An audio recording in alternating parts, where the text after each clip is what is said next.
NCRB के जो ये आंकड़े अभी आ रहे हैं, ये बहुत ही खतरनाक हैं, क्योंकि आत्महत्या तो बस वो उस अंतिम छोर पर है।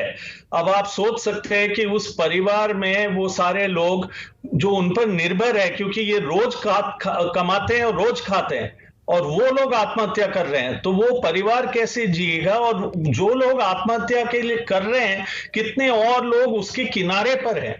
और आज दिहाड़ी मजदूर एक तरीके से हमारे देश के वही तो लोग हैं जो काम करने वाले हैं। जैसे आपने बताया था कि ये दर डबल हो गया पिछले 7 साल में।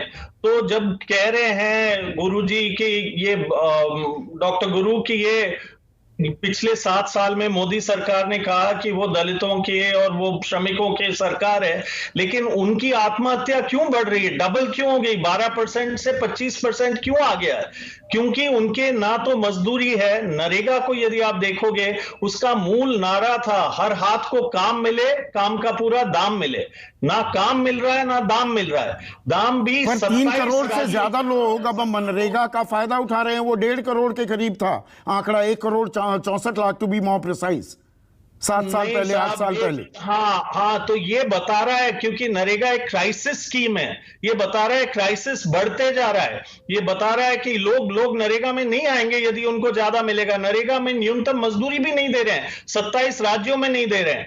तो नरेगा में लोग ज्यादा क्यों आ रहे हैं, ये अपने आप बताता है। और नरेगा में आप बजट कम कर रहे हो, कह रहे हैं कि बजट बढ़ाया, बजट नहीं बढ़ाया है। कोरोना के टाइम से नरेगा के मजदूरों की संख्या बढ़ी है, और कोरोना के टाइम में 1 लाख करोड़ था और अब 73,000 करोड़ है। और इसीलिए ये पैसा घट रहा है। आज आप जैसे आपने कहा 70% पैसा खर्च हो गया।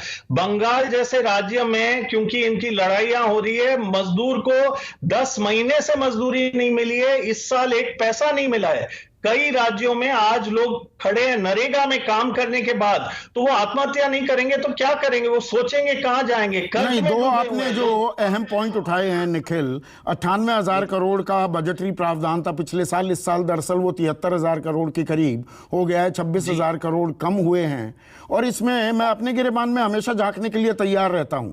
2 से 4 अगस्त 15 राज्यों के हजारों मजदूर मनरेगा में अपने जो बकाया रकम है उसके लिए दिल्ली में, देश के दिल में प्रदर्शन करते हैं। हमारे जैसे नेशनल चैनल्स में से किसी ने जहमत नहीं उठाई उसे कवर करने की भी। सही बात है। और इससे देखकर आपको पीड़ा होती है। आप हमें गरिया सकते हैं, जब हम नेताओं से, सत्ता से सवाल पूछते हैं तो मीडिया से सवाल पूछना भी उतना ही मैं वेलकम करता हूं। तो मैं तो कहूंगा संदीप जी कि ये तो हमारे देश के सरकार तो सुन ही नहीं रही है। उस धरने के बाद भी सरकार ने नहीं सुना। उन्होंने बजट नहीं बढ़ाया, ना मजदूरी का चुकारा किया, ना मजदूरी बढ़ाया। लेकिन कम से कम हमारे समाज को तो सोचना पड़ेगा। हम एक तरफ तो वो समाज तो ठीक ठाक जी रहा है, लेकिन हमारे हर वर्ग को भी सोचना पड़ेगा और सरकार के ऊपर दबाव डालना पड़ेगा, क्योंकि सरकार गरीबों को, सरकार को वो लग रहा है कि वो हमारा एकमात्र हमारा टेस्ट है।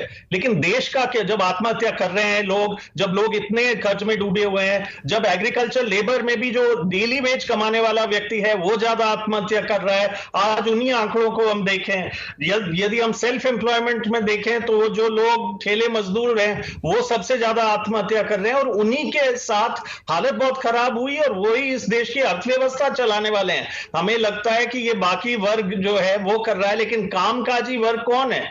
डेली वेज लेबरर है। और आज यदि इनकी ये परिस्थिति होगी तो हम हमारे कामकाजी वर्ग को हम रिस्पेक्ट नहीं कर रहे हैं। केवल बोल के नहीं होगा। और ये कांग्रेस बीजेपी का सवाल नहीं है, इसलिए ये बात सही है। बीजेपी को तो जरूर सोचना चाहिए 7 साल में क्या हुआ। सब उन्होंने तो पूरे हक वाले कानूनों के ऊपर एक बहुत बड़ा आक्रमण किया। अब कह रहे हैं कि ये फ्रीबीज है या मुफ्तखोरी है ये, और प्रधानमंत्री ने भी कह दिया, सुप्रीम कोर्ट में भी जाके कह रहे हैं, तो नरेगा को भी कहेंगे। किस चीज को फ्रीबीज कहेंगे? क्योंकि वही सारे लोग जो ये राजनीतिक विवाद का विषय नहीं है, ये दरअसल देश के विकास को लेकर अहम संवाद का विषय है। एक मिनट, विजय सरदाना को स्क्रीन पर लाइए। विजय सरदाना, दिहाड़ी मजदूर मतलब मैं बॉटम